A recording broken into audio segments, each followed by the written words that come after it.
Just one more kiss, Gloria?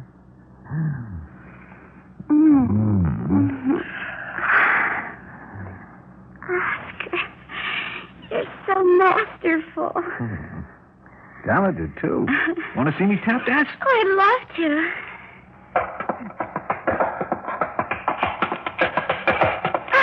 Golly gee, Oscar, that's wonderful. Oh, it's nothing, really. I hope she doesn't find out I'm 105 years old. The old goat. And just imagine, they wrote a story about him that you're going to hear on Theater 5.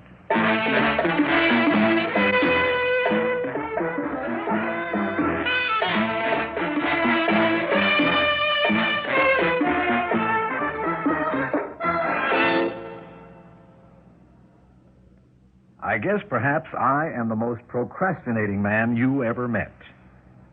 I didn't kill my wife until my 65th birthday.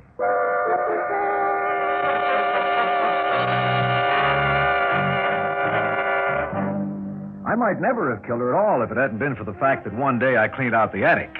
And the reason I cleaned out the attic was that Nadine was my wife, insisted on it. Well, now, Oscar, what do you think you're doing here?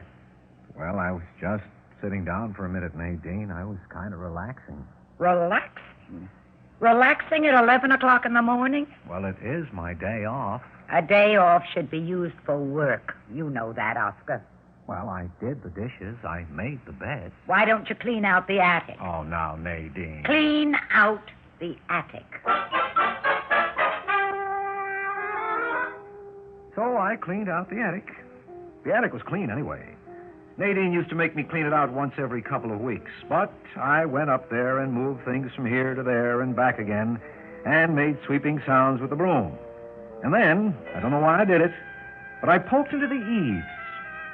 It was an old house we lived in, and by George, I found an old book that I'd never seen there before.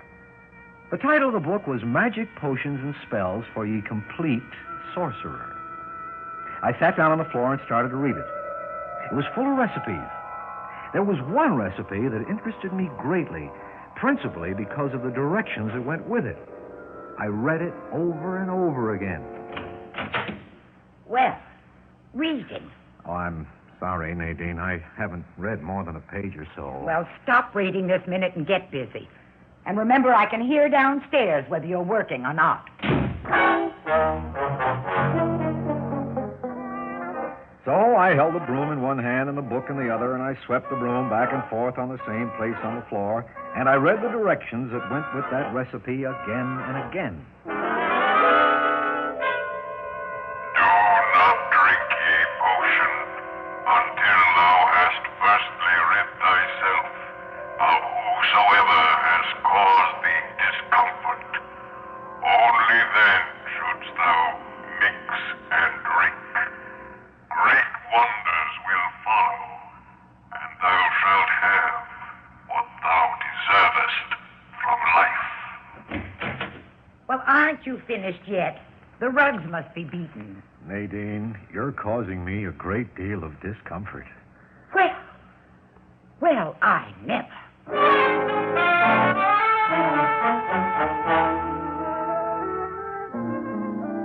Still, I might have put the matter from my mind, except that on my 65th birthday, when I was nearly old enough to die, I wandered into the park and watched the lovers strolling in the sunlight, the young men's arms around the young girls' waists.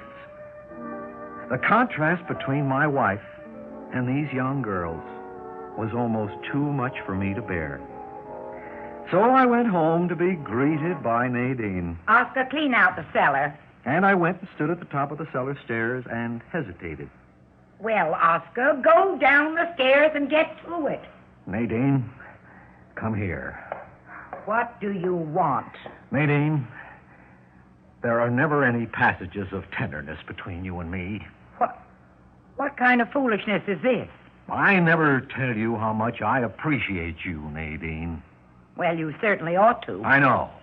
You may feel, and I wouldn't blame you, that I never think about you very much, but I do. Shall I tell you what I think about, Nadine? Why, yes, Oscar. I think about your clothes. Those worn bombazine dresses with high choker collars. Well, I try to dress like a respectable woman. And I think about those long, shapeless flannel nightgowns you wear. And I don't know of another wife who bounds from her bed to greet each sunrise half an hour before it arrives, and then begins a filibuster against sin, which lasts until the hour you have appointed as a respectable bedtime, 9 p.m. Oh, you do remember that our bedtime is 9 p.m. The sound of your voice never leaves my ears. Oh, you're such a fine, sensible husband.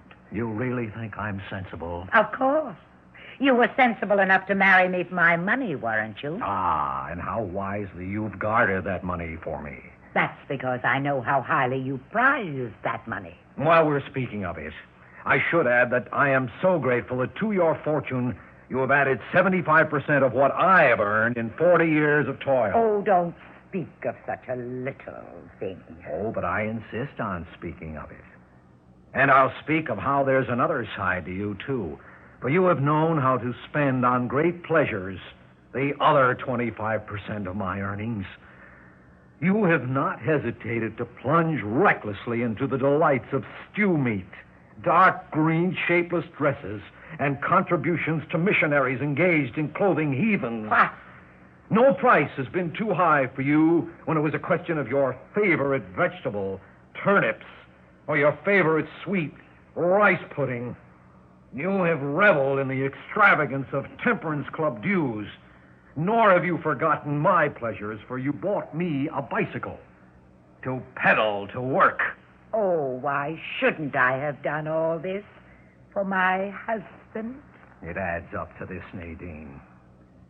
You have been an indefatigably good wife. And you have been a husband. I have only one small complaint. What is that? You dust the keyholes. What is wrong with that, Oscar? I find the symbolism of it depressing. I don't see why. Well, you can think it over on the trip you're going to take. What trip? Here, let me put my hand on your back, and I'll tell you what trip. I don't understand. You will in the next couple of seconds. The trip you're going to take is a trip down these cellar stairs.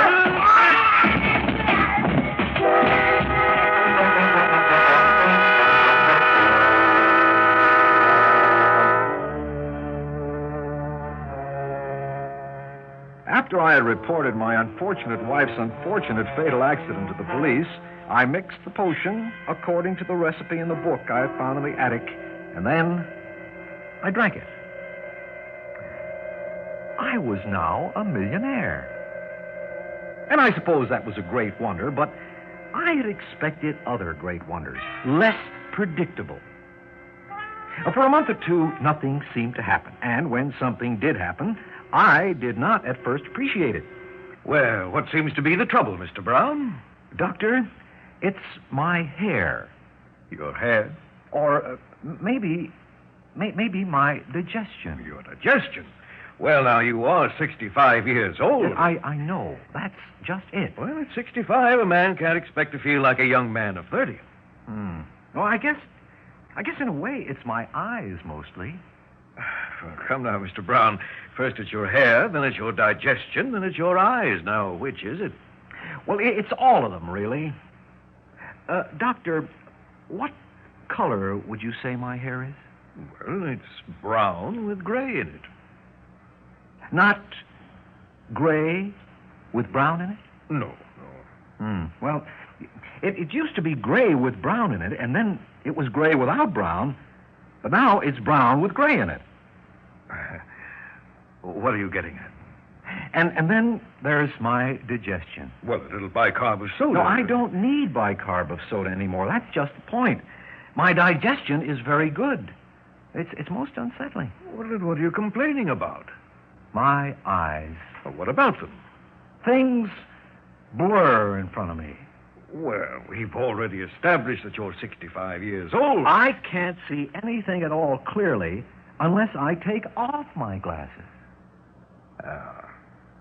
Mr. Brown, you've had a tragic loss recently, haven't you? Yes. Well, I think you should try to put these things out of your mind. Brooding about your wife won't bring her back. Trying to pretend to yourself that you're younger than you are can only lead to overexertion and a possible heart attack. I'd suggest plenty of rest. Thank you, Doctor. That'll be $10, please.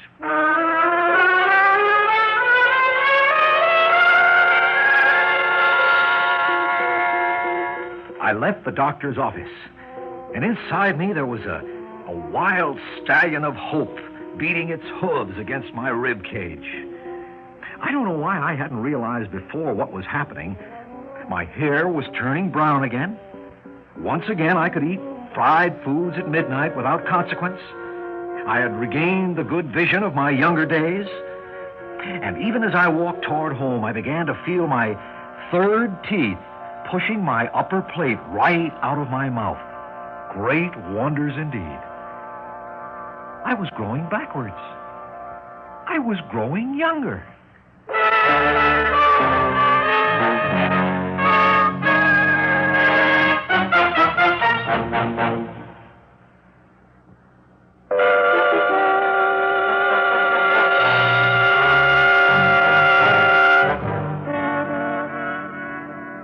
When a man finds that he's growing younger, it poses a problem for him. But I have heard of more unpleasant problems. In the years that followed after my visit to the doctor, I moved from town to town, never staying anywhere long enough to enable neighbors to notice that I was getting 1 year younger every 12 months. I couldn't talk to anybody about my problem or about my hopes and plans, but I was sustained by a lively, wild music that played constantly in my mind's ear. I had had 40 years of Nadine's strident respectability, but that was all over now.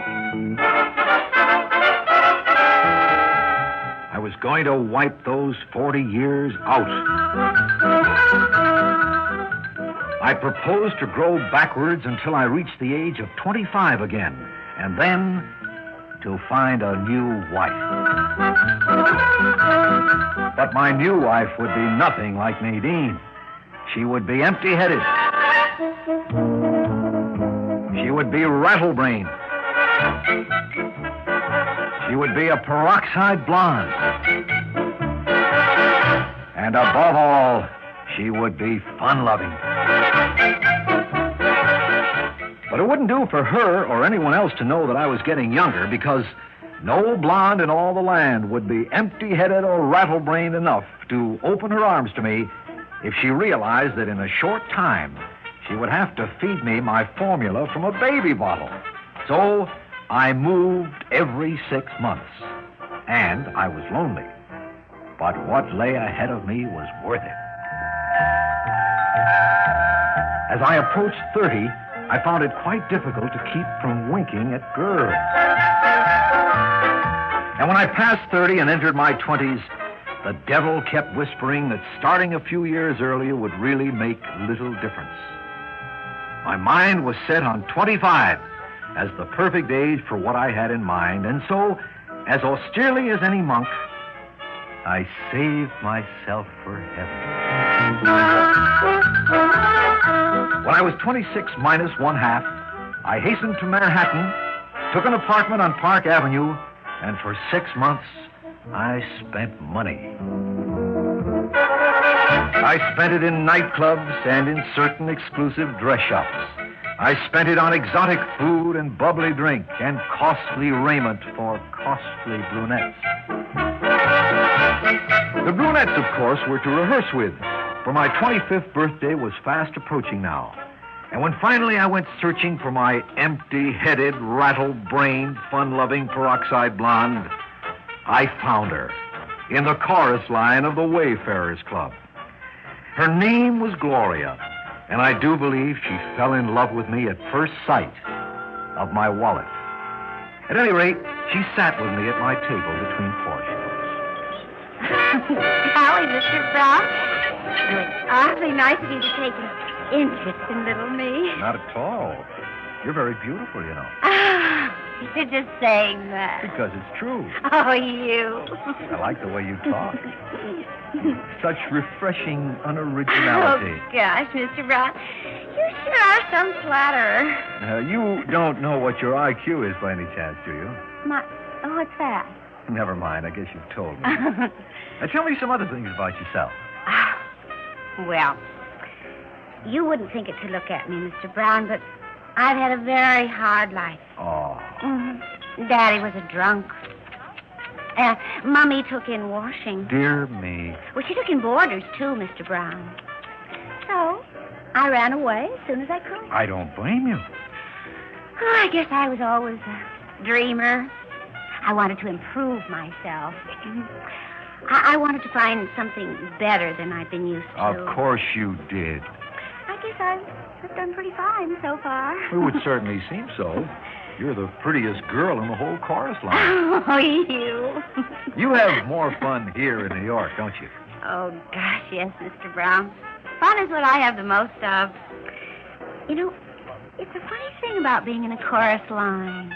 You meet a lot of men, go to a lot of parties. You like parties, don't you? Oh, gosh, sure. There's always men at parties. You like men, too? Name me one thing that's kinder and nicer to a girl and gives her more presents than men. Well, only if you please them. Well, I just love to please men. Gloria, did you ever think of just pleasing one man for the rest of your life? Well, you'd have to be the right kind of man. I live on Park Avenue. Do you? Now? Well, I happen to have here in my pocket a list of the stocks that I own. Oh, gosh, Mr. Brown. How would you expect little me to understand stocks?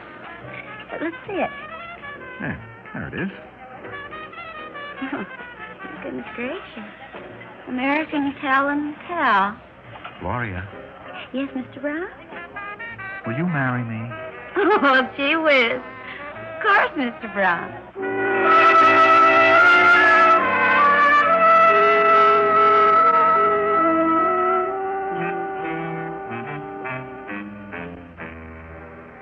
On my 25th birthday, Gloria and I were married. Our wedding night was quite different from the wedding night I'd spent so many years before with Nadine. The following day, I missed Gloria after lunch, and I went looking for her. I found her in the master bedroom, and I must say, the minute I opened the door, I got the shock of my 105 years. What have you done to your hair? It's mouse brown now. And that's what it will remain. I'm married now, so I can be respectable. Where did you get that dress you're wearing? Why, don't you like it? It's shapeless and it's dark green. Where did you get it? From my hope chest. Well, maybe we can get away with the kind of hair you've got, but those clothes will never do at the Wayfarers Club. No, we won't go to the Wayfarers Club any longer. From now on, we go to bed at 9 o'clock. Oh, I need a drink. No, I've thrown all the liquor out. There will be no strong drink in this house. Gloria, I don't understand. And incidentally, my IQ, it's 135. Oh, no. I've made an appointment for you tomorrow with Perkins and Daniels, a very conservative insurance company. They're going to give you a job. And you are going to work hard at it. You don't want to waste your life. I want a divorce. Oh, divorce is not respectable. And besides, you'll never have cause for divorce. I'm not that kind of girl any longer. And as for you, Oscar Brown, it's time you stop behaving like a schoolboy. In case you haven't noticed, your hair is getting gray. I looked in the mirror. She was right. I was getting gray again. I was growing older again like everyone else. The formula, as promised, had given me what I deserved for killing Nadine, just exactly what I deserved. I was in for another 40 years with Gloria.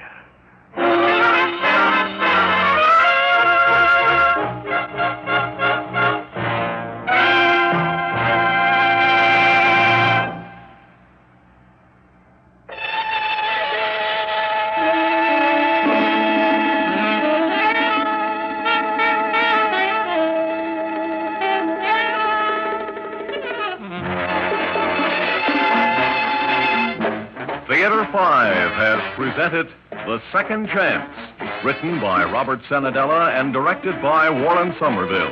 In the cast, George Petrie, Ethel Everett, Evelyn Juster, and William Griffiths.